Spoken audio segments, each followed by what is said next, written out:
Selena Quintanilla got married in secret on April 2nd, 1992. Her father did not know, her mother did not know. The only witness was her brother AB, and for 3 days, nobody said a word. But to understand why Selena did what she did on that April morning, you need to understand what she was risking. And you need to understand the man who had built everything she had. Abraham Quintanilla Jr. was not just Selena's father. He was her manager, her producer, her road crew chief, and the architect of every decision she had ever made in her professional life. He had seen her talent when she was 6 years old, and he had bet everything on it. When the family restaurant failed in 1981 and the Quintanillas lost their home, Abraham did not look for another job. He put his children in a van and drove them across South Texas and made them a band. Selena was 9 years old. They played restaurants, dance halls, quinceañeras, and county fairs. In towns most people could not find on a map. Abraham drove, Abraham booked, Abraham negotiated. He was the reason there was a career at all. And because of that, his rules were not suggestions. His rules were the ground that everything else was built on. One of those rules was simple: no relationships inside the band. It was not a complicated rule. It was the kind of rule that exists because the alternative is chaos, and Abraham had seen enough chaos in his life to know exactly what it looked like when it arrived. For years, the rule held. Then, in 1990, a 20-year-old guitarist named Chris Pérez walked into an audition. Chris had grown up in San Antonio. He had been playing guitar since he was a child, the kind of player who learned by ear before he learned by instruction, who could hear a song once and find it on the fretboard without being shown. He was quiet, he was focused, he had a specific way of standing. When he played, slightly turned, like the music was something private between him and the instrument. He auditioned for Selena y los Dinos in the summer of 1990. A.B. Quintanilla, Selena's older brother and the band's musical director, heard him play and called Abraham the same afternoon. Chris Pérez was hired. For the first several months, nothing happened. Chris was a professional. He showed up on time, he learned the set list, he kept to himself on the road. He and Selena were colleagues.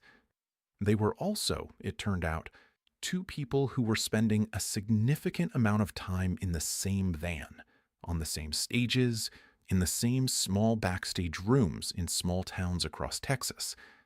And somewhere in all of that proximity, something shifted. Nobody could say exactly when. Suzette Quintanilla said later that she noticed it before either of them had said anything out loud. She noticed the way they talked to each other when they thought no one was watching. The way a conversation that started as logistics would keep going long after the logistics were settled. She noticed, and she said nothing, because she already understood what it meant, and she already understood what was coming. Abraham found out in late 1991. The exact moment is not documented. What is documented is what came next. He called Chris Pérez into a room, and he fired him. Effective immediately. No negotiation, no second conversation. The rule existed, the rule had been broken. Chris was out. What Abraham did not anticipate was Selena's response. She did not argue in the room.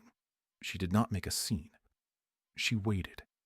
And then she went to her brother, A.B. A.B. Quintanilla occupied a complicated position in the family. He was the musical architect behind much of Selena's sound, the songwriter and arranger who understood both his father's vision and his sister's voice better than anyone. He was also someone who had watched Selena perform since she was 9 years old and knew, perhaps better than anyone outside of Selena herself, exactly what she was made of. Selena told A.B. what she had decided. She was not asking for permission. She was not asking for advice. She was telling him what was going to happen, and asking him if he would be there. AB said yes. On April 2nd, 1992, Selena Quintanilla and Chris Pérez drove to Nueces County and applied for a marriage license. AB was with them. The ceremony was not a ceremony in any traditional sense. It was the signing of a document. It was the two of them in a room, making something legal that had already been decided. AB signed as witness. They drove back to Corpus Christi. And then 3 days passed in which Selena went about her life with the knowledge of what she had done sitting inside her like a stone she had chosen to carry. She knew what was coming. She had always known what was coming. The question was not whether Abraham would find out. The question was what she would say when he did. Abraham found out on the third day. The details of how he learned vary depending on who tells the story. What does not vary is the confrontation that followed. By every account, it was the most significant argument the Quintanilla family had ever had. Abraham had given Selena everything. The van, the stages, the years on the road. He had sacrificed a version of his own life to build hers. And she had gone behind his back. She had broken the one rule he had asked her to keep. She had married the man he had fired. Selena did not deny it. She did not minimize it. She told her father the truth in the same direct way she had told AB. She loved Chris Pérez. She had married him. She was not going to unmake that. And here is where the story turns in a direction that nobody who only knows the surface version of it expects. Abraham Quintanilla, the man who had built every wall around his daughter's career and personal life, the man who had fired Chris without hesitation and expected that to be the end of it, that man did not walk away. He did not shut the door. He did not cut Selena off or dismantle what they had built.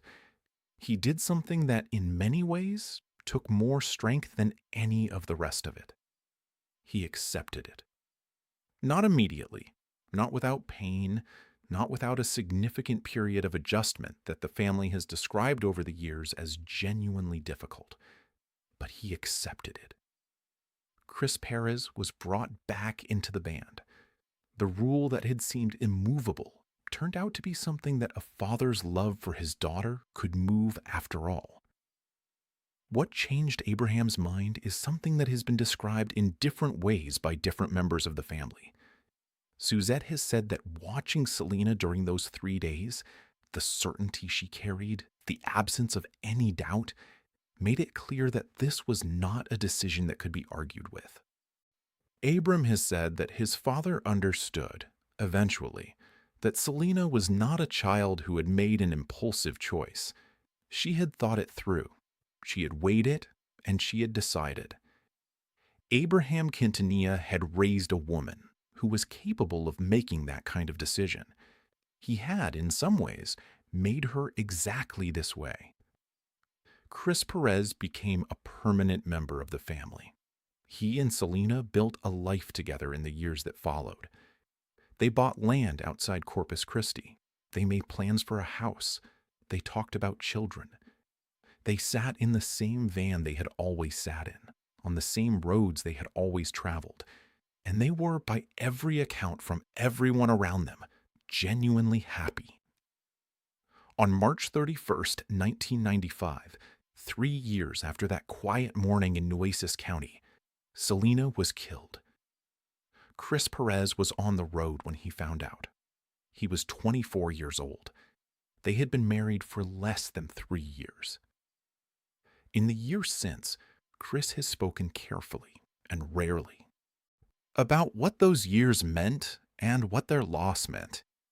He has said that Selena was the kind of person who made every room she entered into a different kind of room. He has said that the years they had together were not long, but that they were full. He has said that the morning of April 2nd, 1992, when they signed that document with AB standing beside them, he already knew he was in the presence of someone extraordinary. He just did not know how little time there would be. Abraham Quintanilla has also spoken about those years. He has said that accepting Chris was one of the harder things he did as a father, and also one of the better ones. He has said that watching Selena in those last years, happy and certain and building a life she had chosen for herself, was something he is grateful he did not take from her. The rule had existed for a reason, but some things are larger than rules. Some choices, when you look back at them from the other side, were never really choices at all. Selena Quintanilla knew on April 2nd, 1992, exactly what she was doing and exactly what it might cost her. She did it anyway. And in the time she had, which turned out to be less than anyone knew, she never had any reason to regret it. If this story moved you, subscribe. Every day we tell a story like this one, the stories behind the songs, the moments that made the legend. We will see you tomorrow.